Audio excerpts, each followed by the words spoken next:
یہ جو عبادات ہیں نا، ان کے لیے دن اور وقت یہ ظرف اور معیار ہوتا ہے. یعنی اسلام میں جتنی عبادتیں ہیں وہ وقت کے ساتھ خاص ہوتی ہیں، وقت عبادت کے ساتھ خاص نہیں ہوتا. جیسے فجر کا جب ٹائم داخل ہوگا تو فجر کی نماز کا وقت ہوگا، ظہر کا جب ٹائم داخل ہوگا تو ظہر کی نماز کا وقت ہوگا، اور جہاں نماز پڑھنی ہے وہیں کے وقت کا اعتبار ہوگا. ہم یہ نہیں کہہ سکتے کہ سعودیہ میں چونکہ صبح صادق ہو گئی ہے لہذا ہم یہاں فجر کی نماز پڑھ لیں اگرچہ یہاں نہیں ہوئی. تو کیونکہ یہاں فجر کا وقت ہی نہیں آیا تو عبادت کا ٹائم کیسے شروع ہوگا یہاں پہ. اسی طرح رمضان جب یہاں شروع ہوگا تو پھر رمضان کا مہینہ آئے گا اور رمضان کے روزے ہم رکھیں گے. تو جہاں جو ٹائم شروع ہوتا ہے، لیلۃ القدر آپ دیکھ لیں، لیلۃ القدر کی جو عبادت ہے وہ جب ہمارے ہاں لیلۃ القدر کی رات آئے گی 27ویں یا 23ویں تو ہم یہاں کے حساب سے کریں گے.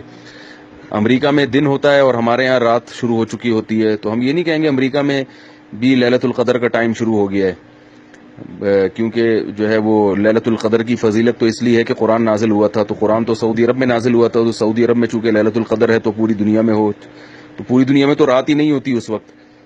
تو اگرچہ لیلۃ القدر کی فضیلت اس لیے ہے کہ قرآن نازل ہوا تھا، مگر وہ فضیلت قرآن کے ساتھ خاص نہیں ہے بلکہ اب وہ لیلۃ القدر کی رات کے ساتھ خاص ہو گئی ہے.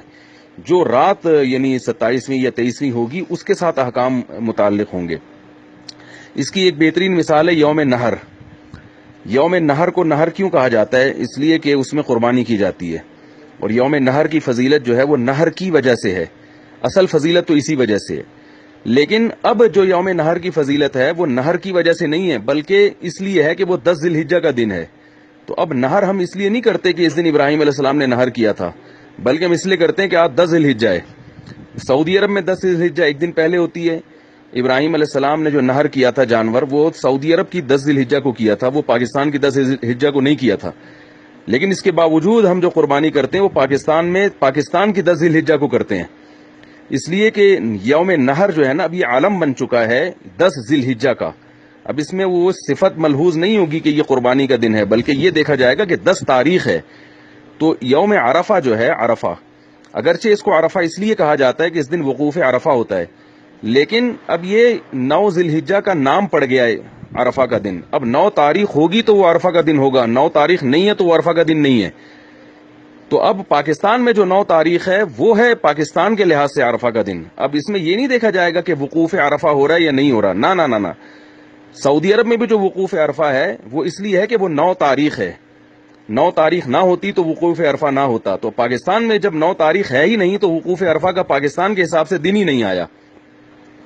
تو اب جو یوم عرفہ کے روزے کا شریعت نے حکم دیا ہے، جو حدیث میں آتا ہے عرفہ کے دن روزہ رکھو، تو یہ عرفہ کا دن کا مطلب ہی حدیث کا یہ کہ 9 تاریخ کا روزہ رکھو، کیونکہ عرفہ کا دن یہ علم ہے، یہ نام پڑ چکا ہے 9 ذی الحجہ کا. اور ایک روایت میں صراحتاً 9 تاریخ کا بھی تذکرہ ہے. تو یہ اس لیے بالکل بے غبار روایات سے اور یہ قیاس سے اور فقہ کے اصول ہیں ان تمام باتوں سے یہ پتہ چلتا ہے کہ ہمارے ہاں جو وقوع یوم عرفہ ہے وہ 9 ذی الحجہ ہے. تکبیرات تشریق بھی 9 تاریخ سے شروع ہوتی ہیں. تو کیونکہ عبادات جو ہے نا اس میں وقت کو اہمیت ہوتی ہے، وقت کے لحاظ سے عبادت ہوتی ہے، عبادت کے لحاظ سے وقت نہیں ہوتا. یہی وجہ ہے کہ آپ دیکھ لیں کہ جیسے روزے کا دن ہے یعنی قربانی ہے، تکبیرات تشریق ہیں، وہ سب تاریخوں سے ان کا تعلق ہے. تو عرفہ کا جو روزہ ہے نا، عرفہ کا روزہ وہ بھی ایک عبادت ہے، تو اس کے لیے بھی ایک دن شریعت میں متعین ہے، اور وہ دن ہے یوم نہر سے پہلے والا دن یعنی یوم عرفہ. اور یوم عرفہ پاکستان میں 9 ذی الحجہ ہے. تو اس لیے یہ بالکل بے غبار طریقے سے یہ بات ثابت ہے عقل کی روشنی میں اور شریعت کے جو دیگر حکام پر اگر قیاس کیا جائے، اور خود حدیث میں 9 تاریخ کا بھی تذکرہ ملتا ہے. تو ان تمام باتوں سے بالکل بے غبار طریقے سے یہ بات ثابت ہوتی ہے کہ جن ملکوں میں 9 تاریخ نہیں ہے وہ ملک روزہ نہیں رکھیں گے. اس کی ایک اور دلیل یہ ہے کہ دیکھیں اگر سعودیہ کے حساب سے ہم چلیں گے تو جب وقوف عرفہ سعودی عرب میں ہوتا ہے، امریکہ میں اس وقت رات ہو رہی ہوتی ہے. تو کیا امریکہ والے کو کی اجازت ہے کہ وہ روزہ رکھنا شروع کر دے اس لیے کہ وقوف عرفہ ہو رہا ہے؟ وہ بالکل روزہ نہیں رکھ سکتے کیونکہ وہاں ٹائم ہی شروع نہیں ہوا ہے. تو جب امریکہ میں امریکہ کے ٹائم کے لحاظ سے چلا جائے گا تو پاکستان میں پاکستان کا ٹائم کیوں، ہم اس کا اعتبار کیوں نہیں کریں گے؟